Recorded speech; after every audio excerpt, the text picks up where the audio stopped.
Enforcement directorate విచారణకు హాజరు కాబోతా ఉన్నారు కల్వకుంట్ల తారక రామారావు గారు. ఇవాళ ఫార్ములా ఏదైతే ఈ రేస్ కేసు ఉందో ఈ కేసుకు సంబంధించిన వ్యవహారంలో ఇప్పటికే ఏసీబీ ముందు విచారణకు హాజరైనటువంటి నవయుగ భగత్ సింగ్ కేటీఆర్ గారు ఇప్పుడు ఈడీ ముంగటికి హాజరు కాబోతా ఉన్నారు. ఈడీ ముంగట కూడా ఈడీని అంటే వాస్తవానికి మనం దీన్ని ఎట్లా చూడాల్సి వస్తుందంటే మనం ఏసీబీని ప్రశ్నించిన కేటీఆర్ ఇవాళ ఈడీని కూడా ప్రశ్నించబోతా ఉన్నాడు. అధికారులంతా గదగద వస్తున్నారనేటువంటి వాతావరణంలో మనం వార్తలు చెప్పుకుంటే మాత్రమే వాళ్ళకి ఇప్పుడు జర నిమ్మలం ఉంటుంది. సో ఇక్కడ ఎన్ఫోర్స్మెంట్ డైరెక్టరేట్ ఎంటర్ అయింది, 50 లక్షల పైచిలుకు వ్యవహారం జరిగిందనేటువంటి నేపథ్యంలో ఈడీ ఎఫ్ఐఆర్ నమోదు చేసి విచారణకి ఇవాళ కేటీ రామారావు గారిని పిలిచింది. సో ఇంతకుముందుకే ఐఏఎస్ ఆఫీసర్ అరవింద్ కుమార్ అలాగే బిఎల్ఎన్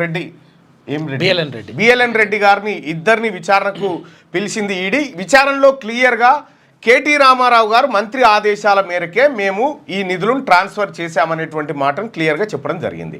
సో ఇట్లా సుప్రీంకోర్టు కూడా వెళ్ళండి, ఈయన సుప్రీంకోర్టుకు పోతే తర్వాత ఈడీ నోటీసులు జారీ చేసి 16 తారీఖు విచారణకు హాజరు కమ్మని ఫస్టే జారీ చేస్తే నేను ఇప్పుడు రానిపా అని అంటే సరే మీ దయా సార్ మరి మీరు ఎప్పుడు అంటే 16 తారీఖు వస్తే పోండి. 16 తారీఖు నాడు మళ్ళీ కేటీ రామారావు గారు ఇలా విచారణకు హాజరు కాబోతా ఉన్నారు. దివ్యమైన ముహూర్తం 10 గంటలకు ఉండబోతా ఉంది. అయితే దీని మీద రకరకాల ట్రోల్స్ జరుగుతూ ఉన్నాయి. కేటీ రామారావును అరెస్ట్ చేస్తారని చెప్పి అంటే కేటీ రామారావును అరెస్ట్ చేయడం అంటే ఈడీ ఏది సంక్రాంతి కొత్త అల్లుని పిలుచుకున్నట్టు ఉంటుంది. సో కాబట్టి పెద్దగా మనం దాని గురించి ఎక్స్పెక్ట్ చేయాల్సింది ఏమీ లేదు. కాకపోతే ఏంటంటే కేసు మాత్రం బలమైన కేసే. బీఆర్ఎస్ పార్టీ శాశ్వతంగా భూస్థాపితమయ్యేటువంటి కేసు మాత్రమే ఇది. దీన్ని లొటపీస్ కేసో తుఫేల్ కేసు లాంటి వ్యాఖ్యలు ఎవరైతే వీళ్ళు చాలా క్లిష్టమైన దాన్ని చాలా ఈజీగా చెప్తుంటారు. కేసీఆర్ గురించి మీకు ఇక్కడ ఒక చిన్న మాట మెన్షన్ చేసి మళ్ళీ అటు పోదాం. అత్యంత కఠినమైన విషయాన్ని అత్యంత ఈజీగా, అత్యంత ఈజీ విషయాన్ని అత్యంత కఠినంగా చెప్పడంలో కేసీఆర్ దిట్ట. కరోనా ఛత్తీస్గఢ్ నుంచి కరెంట్ 4 పోల్ అటు బారెత్తి వస్తుందా అని చెప్తే ఇంత ఈజీగా కరోనా ఇక పారాసిటమాల్ ఏదో అది గోలి బారేస్తే పోతుంది అంటే ఈ టైప్లో చెప్పగలుగుతాడు కేసీఆర్. సేమ్ అదే విధానాన్ని ఇటు కేటీ రామారావు గారు కానీ లేకపోతే హరీష్ రావు గారు కానీ వీళ్ళిద్దరు కానీ చెప్పగలుగుతారు. తుపేల్ కేసు అని లొటపీస్ కేసు అని చెప్పగలుగుతారు. కానీ దీని సాంద్రత మాత్రం చాలా పెద్దది. మీరు గతంలోనే నేను బీహార్తో కంపేర్ చేసి చెప్పిన బీహార్లో లాలూ ప్రసాద్ యాదవ్ ఆయన కంటే 9 మంది పిల్లలు ఉన్నారు, ఓడు కాకపోతే ఓడు పట్టుకొని పోతాడు పార్టీని. కానీ ఇక్కడ వచ్చిన పరిస్థితి ఏంటంటే బిడ్డ లిక్కర్ స్కామ్లో ఉంది, కొడుకు ఈ కార్ రేస్లో ఉన్నాడు, అల్లుడు ఔటర్ రింగ్ రోడ్ అమ్మిన కాడున్నాడు, కాళేశ్వరం కాడున్నాడు.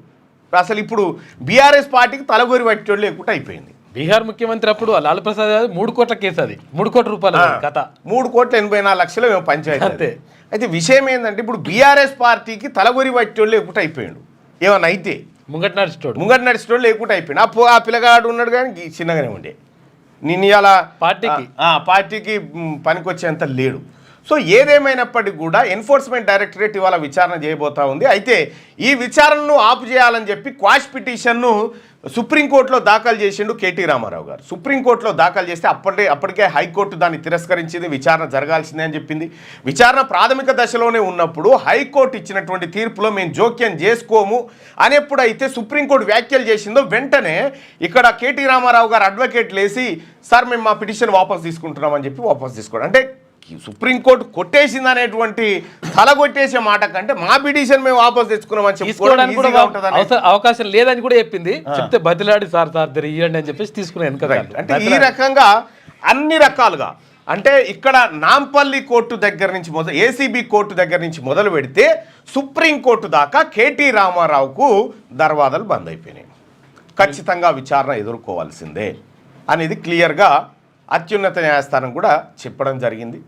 ఇక కేటీ రామారావు గారిని ఇప్పుడు అరెస్ట్ చేసినా అయ్యో అట్టెట్లా చేసిరా అంటందుకు కూడా కోర్టులు సిద్ధంగా అంటూ లేరు, ఎందుకంటే ఆల్రెడీ కోర్టులే చెప్పినాయి కాబట్టి.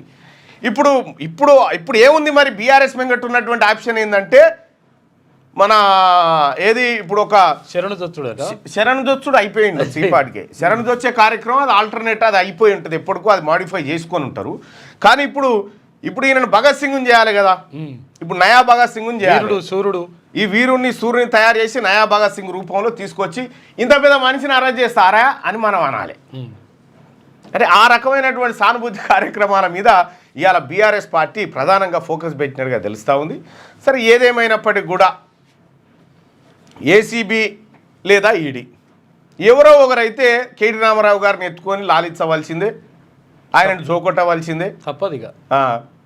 ఏది వీళ్ళది ఎట్లుంటుంది వ్యవహారం అంటే ఇగరం తప్పిన పీనిగే మోస్టోన్ మీద బయలుకు పోయినట్టుగా ఎత్తుకుంటే వాళ్ళ మీదనే బయలుకు పోయే రకం.